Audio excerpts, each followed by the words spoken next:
This episode of Casual Friday is brought to you by Lumosity. I think it's almost over.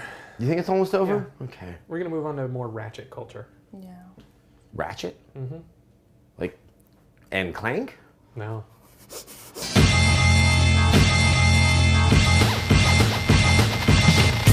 But I think there is that small part of me that would like to hold on to the security blanket of the warm and familiar generation that we've had. Oh God! But it was a fun generation.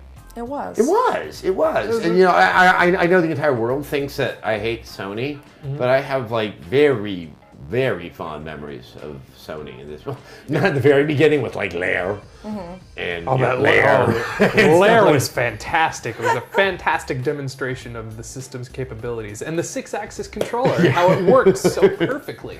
But I mean, if you really look at the trajectory of the PlayStation 3, it's pretty phenomenal because, you know, when they got out of the gate, it was primarily good intentions that were carrying it, and then all of a sudden it was like, whoa, hold on, there's some really interesting games. What's your favorite? No, well, gosh, my favorite, probably Journey, which sounds really cliche to say, but I just love it so much. It's kind of sad that, like, an honest opinion can still be a cliche.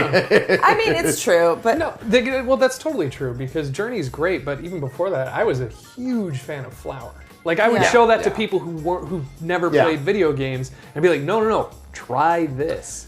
It's beautiful. It's beautiful. It's a gorgeous game. It still is. And it's easy for someone who doesn't play video games to pick up and play it. You know, they're just kind of moving around. They just kind of sit back, relax. And that's actually interesting. You know, obviously, with the the embrace of the indie thing that has been a huge talking point for Sony for the PlayStation 4, but that game company, primarily with Flower and Journey, I think really kind of primed people to take a look at what was happening on the indie game scene, because there was this kind of mainstream access to what was obviously a far more experimental type of game design. Yeah. Totally. I mean, it's funny because like I've only been working in video games a few years, so when the PS3 came out, I was in college. And doing math, with no time for video games. That's why people are always like, why didn't you own a PS2? I'm like, because I have a math degree, that's why. Well, no, but also, and this is another thing when you're in college, you don't have much money.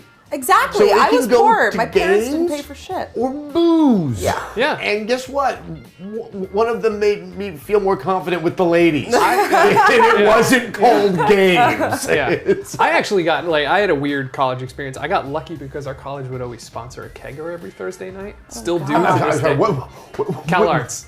Oh, damn. Yeah, they also had a clothing optional policy at this school. Oh, dear. Yeah, it's true. Was that all part of Roy Disney's vision? Yeah, it was Walt Disney's vision.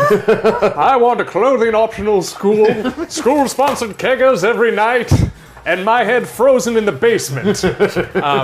But yeah, so we could actually spend our money on video games, and so I would spend a lot of when I was in college, it was the whole PS2, Xbox. I'm going to still call it the Xbox One generation. And so we were still doing LAN parties, and we'd just go upstairs Thursday, get tons of beer, bring it down into the theater, and play Halo all night. Yeah. So we didn't have that. I didn't have that, I'm broke, I can't afford video games. For me, it was more of an issue of time. But yeah, I mean, consoles back then, especially the PS3, was like $600. Yeah, that's true. Yeah. That's true. I would never, That was the first time I ever really had sticker shock with the system.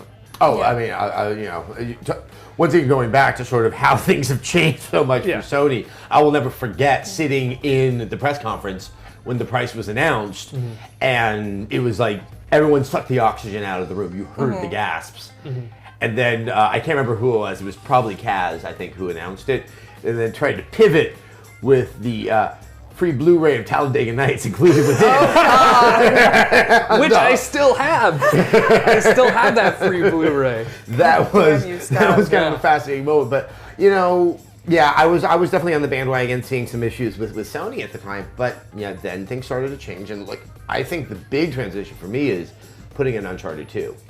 That totally. It's hard for me to separate that game, judging against all other games that were on the PS3.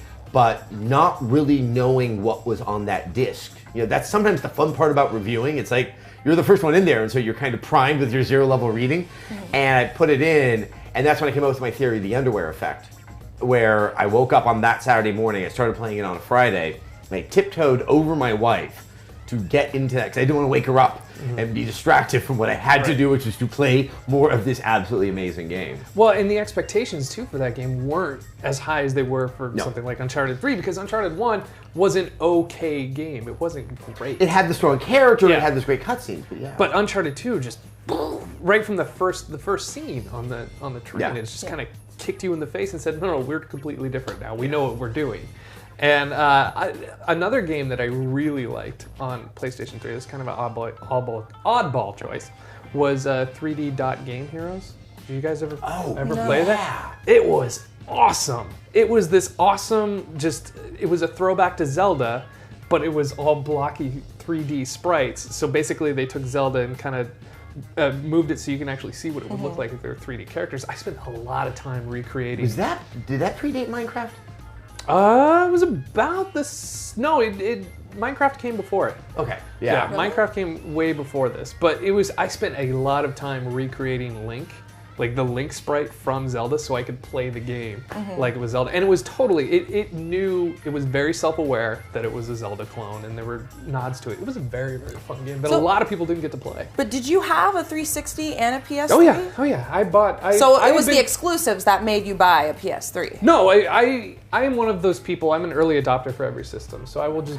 I know. I'm one of those people Yeah, I am. So I bought the 360 at launch, and I bought. You're not an early adopter of children. I need to get a new child that's out there. You're an early adopter of game consoles. No. I mean, and same time this generation around. The Wii U is the first one that I didn't buy right off there. Really? Right on day one. That was the first one I didn't do. But yeah, I got my pre-order ready for PS4 day one. Yeah. See, a lot of the PS3 exclusives, like a couple of years ago, just don't really appeal to me a lot, you know? Like God of War, not really my thing. Demon's Souls, that's a tricky one. Twisted Metal. I don't think we're allowed to have strong opinions on Demons and Dark Souls. But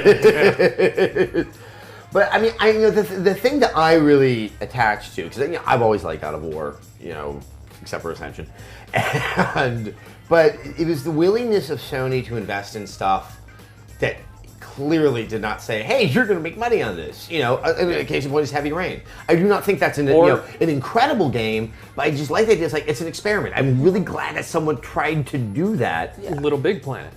Little Big Planet, which it was a total experiment. It was we're going to make a 2D side scroller, but we're also going to let you create everything in this world if you want to. And that was, there were always level creators, even going back to Excitebike, but this was something that was so robust, and they were allowing the community to share the levels. And it had such a unique aesthetic. Exactly, it was that's another thing. Adorable. It still is one of my favorite games for design. The design in that game is top notch. I love it. I love it. I remember when there used to be a billboard on my route home from G4, and it'd be for the game, and I would just see Sackboy. Yeah. And I would just smile. Yeah. It was just really, I really looked forward to seeing a Sackboy just waving and smiling at me. Just pushing up and down on the directional pad to change his emotions. Yeah. You could sit there and do that for a good half hour. Just Yeah, it's interesting. I obviously the launch games, and you rarely see that kind of experimentation at a launch because that would be a bad idea. But I'm really hoping that tradition continues forward. That it's like, okay, we'll make money on this game, but we're also going to kind of throw this thing out there and see what finds an audience. Maybe Knack is the next Little Big Planet. God, no, it's not going to be. I know. Not at all.